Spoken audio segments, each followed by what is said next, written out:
Debate లో senior journalist Krishnaraju అని ఆయన జగన్ కి ప్రెస్ మీట్లు స్క్రిప్ట్ ఇచ్చేవాడు, సోషల్ మీడియాలో పోస్టులకి స్క్రిప్ట్ ఇచ్చేవాడు.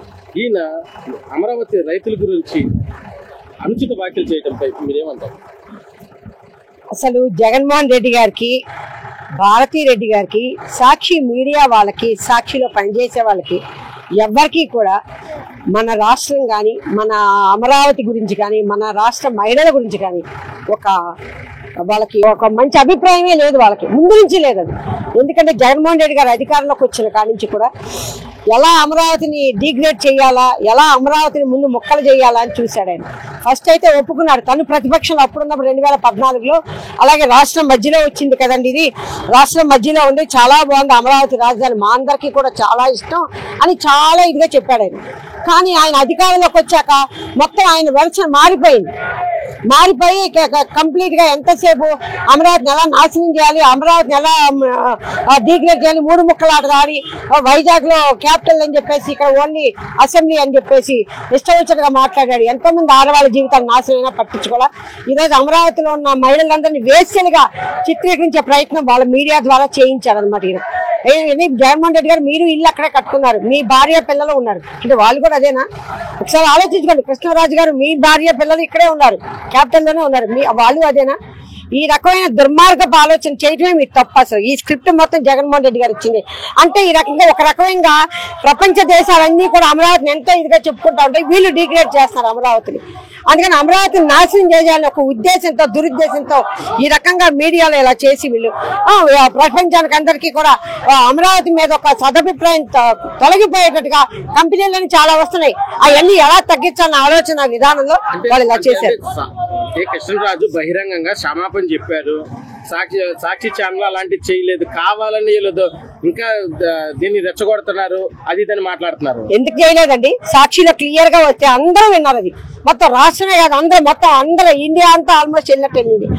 మొత్తం విదేశాల్లో కూడా చూసారు అందరూ, మన తెలుగు వాళ్ళందరూ చాలా బాధపడ్డారు. అందరూ ఈ రోజు నోటికి ఇష్టం మాట్లాడిన తర్వాత నేను అలా అనలేదు, ఇలా అనలేదు అని చెప్పి తప్పించుకుంటే ఇక్కడ ఎవరో చెవులో పూలు పెట్టుకున్న వాళ్ళు ఎవరు లేరు. మహిళలను పెంచపరుస్తూ సాక్షి డిబేట్ లో కృష్ణరాజు అనే ఒక జర్నలిస్ట్ ఈయన అమరావతి మహిళలను వేసులని మాట్లాడటం కరెక్టేనంటారా? అసలు మన భారతదేశంలో అండి హిందూ ధర్మంలో ఆడవాళ్ళని ప్రత్యేకమైనటువంటి స్థానం ఉందండి.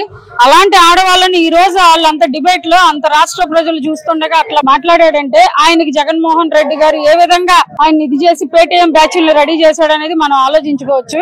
ఇంకో ముఖ్య విషయం ఏంటంటే అండి, ఆడవాళ్ళని ఎవరైతే ఇలాంటి మాటలు మాట్లాడిన వ్యక్తులందరికీ కూడా అండి గతంలో చూసుకుంటే అందరూ కూడా చాలా విధాలుగా ఆడవాళ్ళు ఉసురు తగిలి చాలా ఇబ్బందులకు గురయ్యారండి. ఇంకో విషయం ఏంటంటే అండి, అదే జగన్మోహన్ రెడ్డి గారు కానీ, అదే కొమ్మినేని శ్రీనివాస్ గారు కానీ వీళ్ళందరూ కూడా ఇంట్లో ఆడవాళ్ళు ఉండాలండి. వాళ్ళ కన్నది కూడా ఒక తల్లే, వాళ్ళ తోడబుట్టిన వాళ్ళు కానీ, వాళ్ళ భార్య, వాళ్ళ ఆడపిల్లలు. ముందల గత ప్రభుత్వ పాలనలో చూసుకుంటే మన మంత్రులు కానీ ఎవరైనా సరే ఆడవాళ్ళుగా పనిచేసిన వాళ్ళు ఉన్నారండి. అలాంటి ఆడవాళ్ళందరూ కూడా వీళ్ళు చెప్పిన పావలం ముందల వరుసలో వాళ్ళే ఉంటారండి. వాళ్ళకి అలాంటి అలవాట్లు ఉండబట్టే ఎదుటి మనిషి కూడా పచ్చకాబరిలోడికి అందరికి పచ్చదనంగా కనబడింది అన్నట్టు వాళ్ళు అలాంటి వాళ్ళు కాబట్టి ఆడవాళ్ళందరినీ కూడా వాళ్ళు అదే ఉద్దేశంతో చూస్తున్నారండి.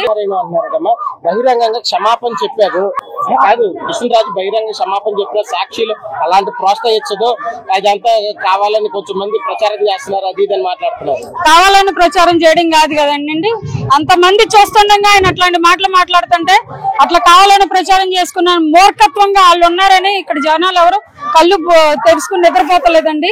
ఇది చాలా మూర్ఖత్వంగా మాట్లాడుతున్న మాటలు అవి. ఆడవాళ్ళు దీని పరంగా ఎవరు ఊరుకోవండి. ఈ రోజు సాక్షి టీవీ గాని, సాక్షి ఛానల్ గాని, వార్తాపత్రికలు గాని అన్ని బ్యాన్ చేయాలని చెప్పి మేము మహిళా మనులందరం కూడా కోరుకుంటున్నామండి. వీలైనంత తొందరగా ఈ పని చేయాలని చెప్పి మా నాయకుల్ని మేము గౌరవప్రదంగా విజ్ఞప్తిస్తున్నామండి.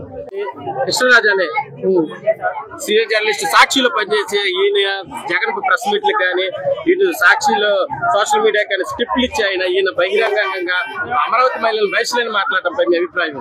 ఈ రోజు నీలి మీడియా, కూలి మీడియా, పేటిఎం మీడియా ఇలాంటి దరిద్రపు పేర్లు ఎన్ని చెప్పినా కూడా సాక్షి ఛానల్ కి, సాక్షి పేపర్ కి తక్కువే. మరి ఇలాంటి పేటిఎం బ్యాచ్లు పెట్టుకొని ఇంకా అమరావతి రాజధాని పైన విషం చిమ్మటానికి ఏ దారులు కావాలి అన్ని దారులు వెతుకుతున్నటువంటి ఈ జగన్మోహన్ రెడ్డిని మనం గతంలో చూసాం.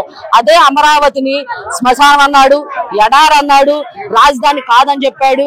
ఇక్కడ మరి వరదలు వస్తే మునిగిపోయి అమరావతి అని ఎన్నో నీచమైనటువంటి నిందలు వేశాడు దాని మీద. కానీ ప్రజలు ఎవరు కూడా లెక్క చేయకుండా ఆయన చెప్పే మాటలో కడచెవును పెట్టేసి గత ప్రభుత్వంలో 151 సీట్ ఇస్తే మరి మొన్న 24 ఎలక్షన్స్ లో ఆ 151లో ఒకటి తీసేసి 11కు పరిమితం చేసినా కూడా ఇంకా సిగ్గు లేకుండా మరి రాష్ట్ర రాజధాని మీద అనేకమైనటువంటి నిందలు వేసినటువంటి వ్యక్తి ఈ జగన్మోహన్ రెడ్డి. సాక్షిలో సాక్షి సోషల్ మీడియాలో ఒక పోస్ట్ పెట్టారు. ఏమని? కృష్ణరాజు బహిరంగ క్షమాపణ చెప్పాడు.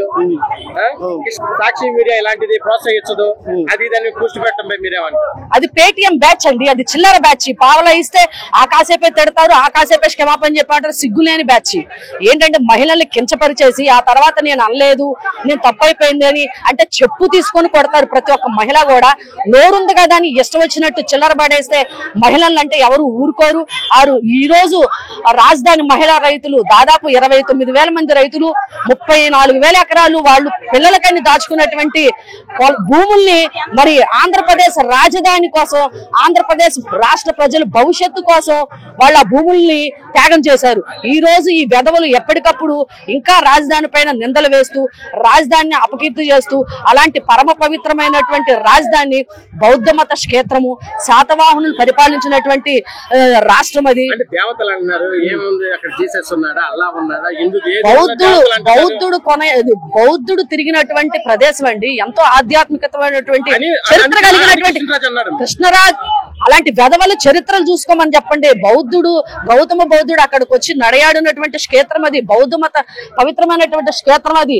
ఆ వెధవలకి కనీసం మహిళలను గౌరవించడమే తెలియదు. ఎదవలకి చరిత్రలు ఏం తెలుస్తుంది? చదువుకోమనండి, చరిత్ర చూడమనండి. అలాంటి పుణ్యక్షేత్రమైనటువంటి బౌద్ధ మతానికి క్షేత్రమైనటువంటి అమరావతిని నిందించడంలో ఇలాంటి వెధవలు చిల్లర పడేస్తే ఏ మాట పడితే ఆ మాట మాట్లాడతారు, తర్వాత మేము అనలే అంటారు. ఈ రోజు రాష్ట్రంలో ప్రతి ఒక్క మహిళను కూడా కించపరుస్తూ మాట్లాడారు. వెంటనే ఈ కొమ్మినేని శ్రీనివాసరావు అనే యదవని, ఇటు ఈ కృష్ణంరాజు అనే వెధవని ఇద్దరిని అరెస్ట్ చేసి నడి రోడ్డు మీద చెప్పులతో కొడితే గాని మేము అందరం కూడా అదే డిమాండ్ చేస్తున్నాం. అమరావతి మహిళలను కించపరుస్తూ సాక్షి మీడియాలో జర్నలిస్ట్ కృష్ణరాజు అనే ఈయన గత జగన్మోహన్ రెడ్డికి స్క్రిప్ట్లు ఇవ్వడం కానీ, ప్రెస్ మీట్ లో కానీ, యూట్యూబ్లకి స్క్రిప్ట్లు ఇవ్వడం కానీ చేసేవాయన ఈ రోజు బహిరంగంగా మహిళల గురించి, అమరావతి మహిళల గురించి రేషులను మాట్లాడుతాం. దాని మీద మీ అభిప్రాయం ఏంటి? అమరావతి మహిళల మీద ఇప్పుడు కాదు, జగన్మోహన్ రెడ్డి 2019లో ఎలక్షన్ గెలిచిన దగ్గర నుంచి కూడా అమరావతి మీద కక్ష కట్టాడు, ఆంధ్ర మీద కక్ష కట్టాడు. కక్ష కట్టి అమరావతిని తను ఎలక్షన్ ముందే 33,000 ఎకరాలు ఇస్తే మేము ఓకే అన్నవాడు ఇప్పుడు అమరావతి అతను గెలిచాక అమరావతి 3 ముక్కలాట చేశాడు. 3 ముక్కలాట చేసిన దగ్గర నుంచి అమరావతి రైతులతో పాటు మేము కూడా పాదయాత్రలు తిరిగాము. తిరుపతి రామచంద్రపురం వెళ్లే వరకు వెళ్ళాము. అయితే మమ్మల్ని ఎన్ని హింసలు పెట్టాడో, తినడానికి రోడ్ల మీద కూర్చొని తింటుండే కూడా తినిచ్చేయకుండా, బాత్రూమ్స్ లేకుండా, టాయిలెట్స్ లేకుండా, రాళ్ళు ఇసేసి, రాజమండ్రిలో రాళ్ళు ఇసిరేసేసి, పెట్రోల్ కవర్లు ఇసిరేసేసి, అటు వెళ్ళనివ్వకుండా బ్రిడ్జి మూసేస్తే మళ్ళీ వేరే బ్రిడ్జి వైపు నుంచి వెళ్ళి, నిజంగా చంద్రబాబు నాయుడు గారు ఏం మాట్లాడినారో అది నిజం, 100% నిజం. అది దేవతల రాజధాని అమరావతి అనేది 100% నిజం. ఆ దేవతలు ఆ రోజు పరిపాలించారు.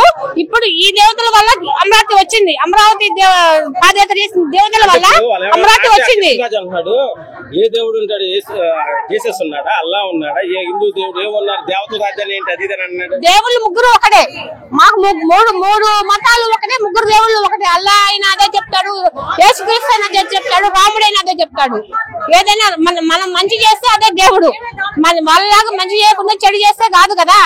దాన్ని ఉన్నదాన్ని పాడు చేసేసి